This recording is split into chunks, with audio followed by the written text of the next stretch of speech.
of cooperation that can be developed further? For Indonesian investment, we are identifying power sector, the water sector, transport sector, construction sector, and services. One of the most interesting areas could actually be jewelry. Afghanistan has some of the best precious and semi-precious stones, and the jewelry industry, which is also women-centered, could be an area that could bind us in really significant ways. So the range is quite wide. But the choices are always made by firms, by enterprises, and that's what is important, so that the enterprises can identify. But the key to this is a change of image, to see Afghanistan from a threat to an opportunity. And we are working with private sector and inside Afghanistan and globally to see what do the risks look from their perspective, and then to put together risk management approaches that they can be satisfied that those risks can be managed.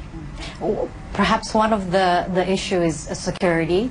I've been told that the Indonesian businessmen have asked you this question. How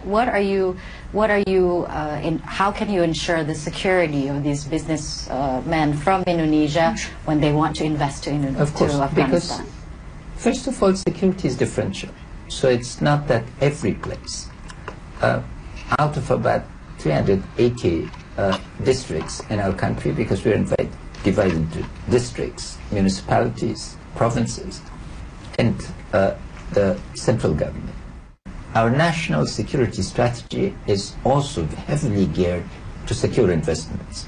And we would be having discussions regarding security and costs of security, and the change in also formulas we've devised. A Turkish firm, for instance, is investing $200 million in one of our most insecure provinces, Helmand province, that daily gets into the news. Because we devised a system. They used to be working for us to build the dam. Now they're investing their own with 20 years return. That, in practice, we've demonstrated that this is feasible and we can work. So the Indonesian firms can talk to the Turkish firm, learn from that, to the Afghan firms, and see what are their security needs. Once they define, then we are able to devise ways to satisfy. President Ashraf Ghani, the relationship between Indonesia and Afghanistan has been largely or mostly founded on common religious solidarity. What do you think are the other aspects that we share, that Indonesia and Afghanistan share? We share democracy. Afghanistan's distinctiveness is that I'm an elected president, a man without money or traditional-based politics. Our populations are young. 65% of our population is under 25. And three, it is distinctive values that are Sufi tradition, our long participation in Islamic civilization.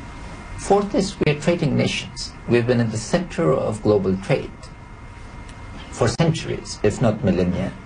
And that is, trade is in our DNA. But the most significant thing is we are proud of being Muslims, but we practice the Islam of the Prophet and his companions and embody the highest Islamic civilization, namely the Abbasids, the Fatimids in Egypt, the Umayyads in Cordoba. That, we are true inheritors of that. Those who misinterpret Islam are misguided, and we need to reclaim this. So it's not just inherited ties, it's renewal of those on an expanded basis and deepening and broadening it that gives us a common future. Very well. President Ashraf Ghani, thank you so much for this interview. Thank you.